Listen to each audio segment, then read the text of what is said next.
అడిగితే పార్లమెంటు సాక్షిగా Singapore parliament సాక్షిగా చెప్పింది ఒకటే, సింగపూర్ ప్రభుత్వం పెట్టుబడులు పెట్టడం లేదు.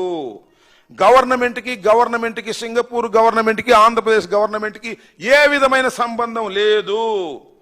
కొన్ని ప్రైవేటు కంపెనీలు, కేవలం కొన్ని ప్రైవేటు కంపెనీలు, సింగపూర్లో ఉన్నటువంటి కొన్ని ప్రైవేటు కంపెనీలు ఆంధ్రప్రదేశ్ ప్రభుత్వంతో ఒడంబడికలు చేసుకున్నాయి.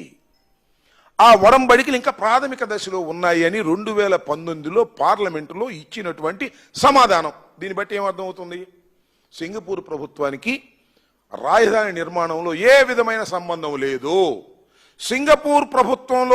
సింగపూర్లో ఉన్నటువంటి ప్రైవేటు కంపెనీలు కొన్ని ఇక్కడ పెట్టుబడి పెట్టేటటువంటి కార్యక్రమం చేస్తున్నాయి.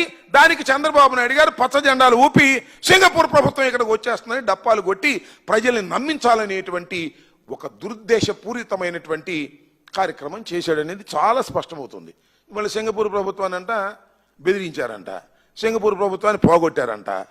సింగపూర్ ప్రభుత్వం కనిపెట్టేసినంతా కూడా డొల్లని, ఇక్కడ లంచాలు తీసుకోవడం కోసం అక్కడ వాళ్ళు వస్తున్నారని కనిపెట్టిన తరువాత సింగపూర్ ప్రభుత్వం మాకేమీ సంబంధం లేదు పోండి అని చెప్పి పంపించేసింది. చేతులు దులుపుకుంటా చంద్రబాబు నాయుడు గారు వాళ్ళ అబ్బాయి వచ్చేసి మా మీద పడేటటువంటి ప్రయత్నం చేస్తున్నారు. దావోస్ వెళ్ళాడు, దావోస్ నుంచి కూడా వచ్చాడు. ఏమంటే నేను అడుగుతానండి చంద్రబాబు నాయుడు గారు, లోకేష్ గారు, చంద్రబాబు నాయుడు గారు ఇప్పుడైనా కానీ 58 సార్లు సింగపూర్ పర్యటనకు వెళ్ళాడు రాష్ట్ర ప్రభుత్వం తరఫున. ఒక్క పైసా, ఒక్క రూపాయి నువ్వు ఇక్కడ పెట్టుబడులు పెట్టినటువంటి సందర్భం ఉంటే చెప్పయ్యా. ఎందుకు ఈ డొల్లతనం అంతా, ఎందుకు ఈ మోసాలని కార్యక్రమాలు చేస్తున్నారు? ఎంత విచిత్రం అంటే, రాజధాని ఏరియాలో సీడ్ క్యాపిటల్ కోసం 1691 ఎకరం కేటాయిస్తే దానిలో 58% సింగపూర్ కంపెనీలకి అంటే ప్రైవేట్ కంపెనీలకి 58%, మనకు మాత్రం 42%. వాళ్ళు ₹1 పెట్టుబడి పెట్టరంట.